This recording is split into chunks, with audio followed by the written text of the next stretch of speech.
I just want to go through it. I'm sure I know you've been through this a billion times, but I do find the story fascinating in terms of how you've built this career.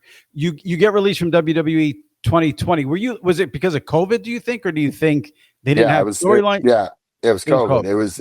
It like COVID had just started. So it was April 15th, 2020. We get a notification in our WWE talent app that Vince McMahon's going to make this announcement, and there's a video that he makes that I think is just sent to the talent.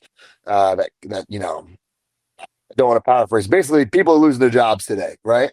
And I'm thinking, well, I hope it's me. That's what I was thinking, which is For crazy to real. think.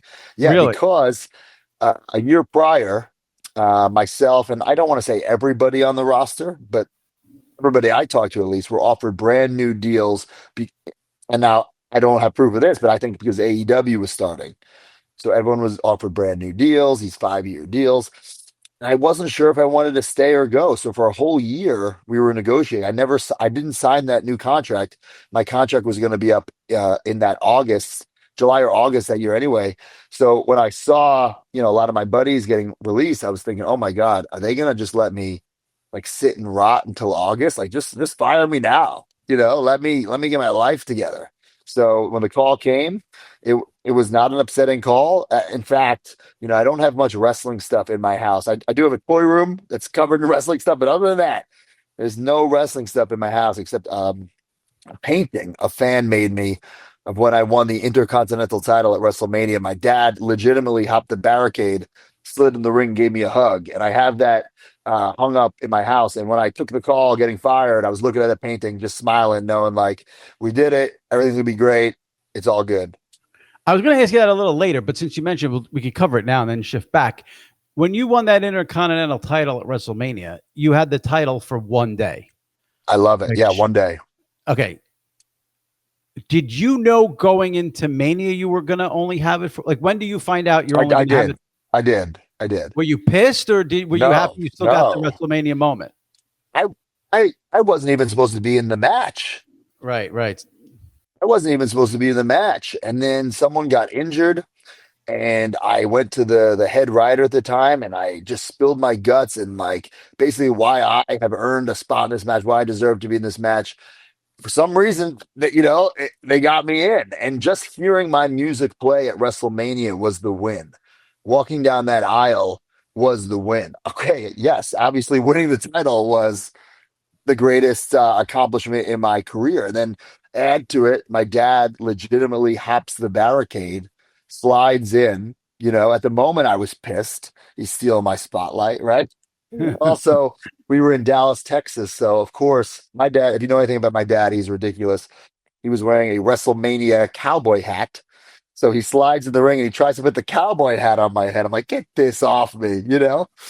But looking back, it's such like a defining moment, a moment I'll never forget. Maybe the best moment of my life, So the fact that it ended the next day, I think it adds to the Zack Ryder story, the Matt Cardona story.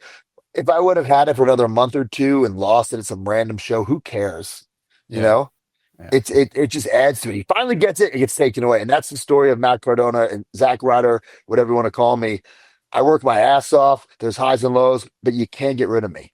Yeah. I was just wondering if that played a factor in you being happy that you're getting released then in 2020. I didn't know if it was something like, No. And just gave me a one-day title run, No, and that's years later too. That's a couple years later. So like 2019, I win the tag team titles in WrestleMania.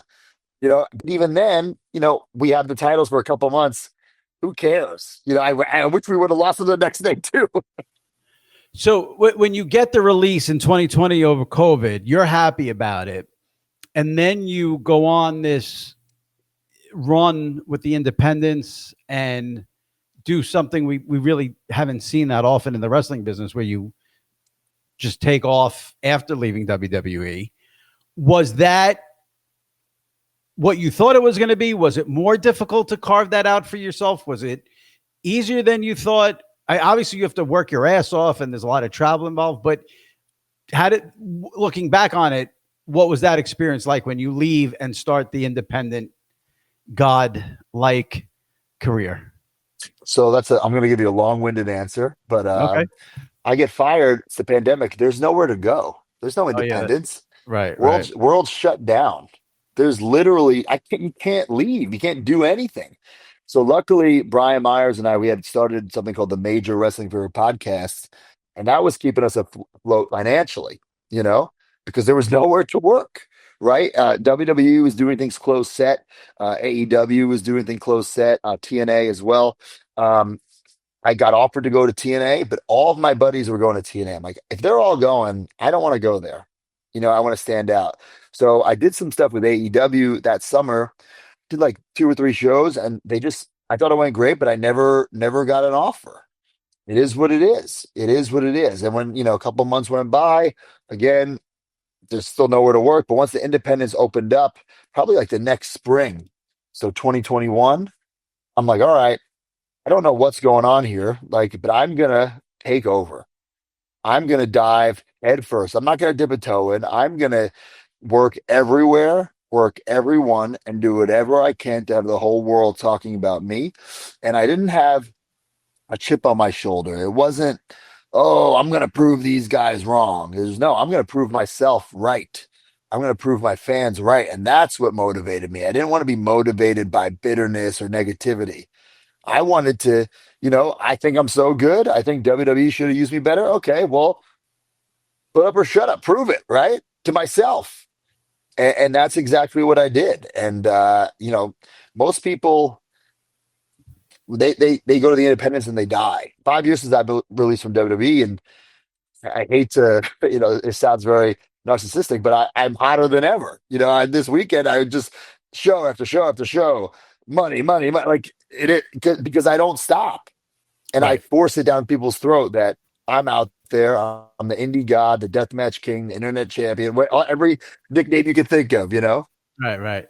So even though you are all of those things, is the goal to get back to the WWE, or you don't care if you ever get back there or not?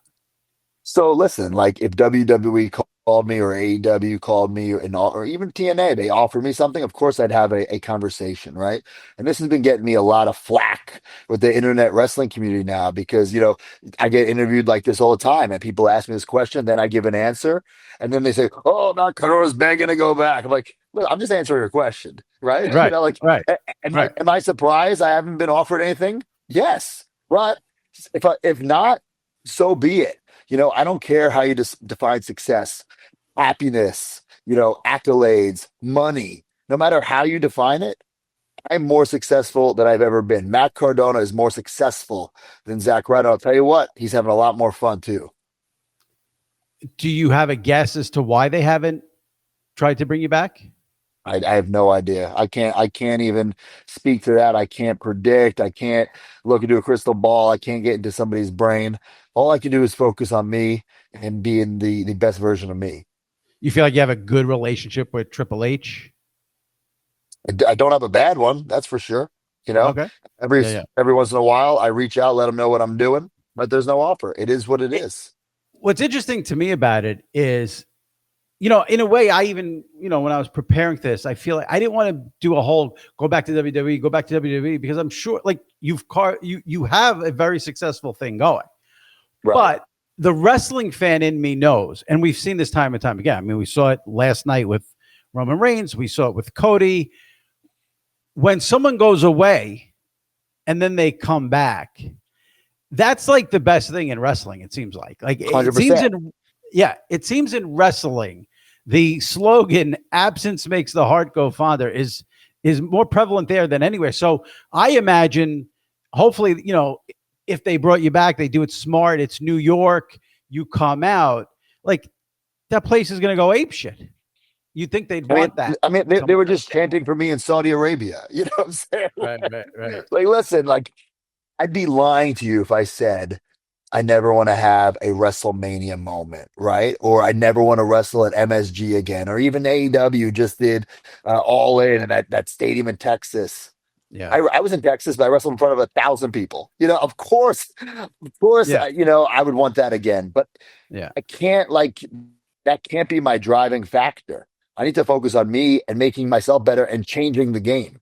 I'm more focused on changing the game than like trying to get back somewhere.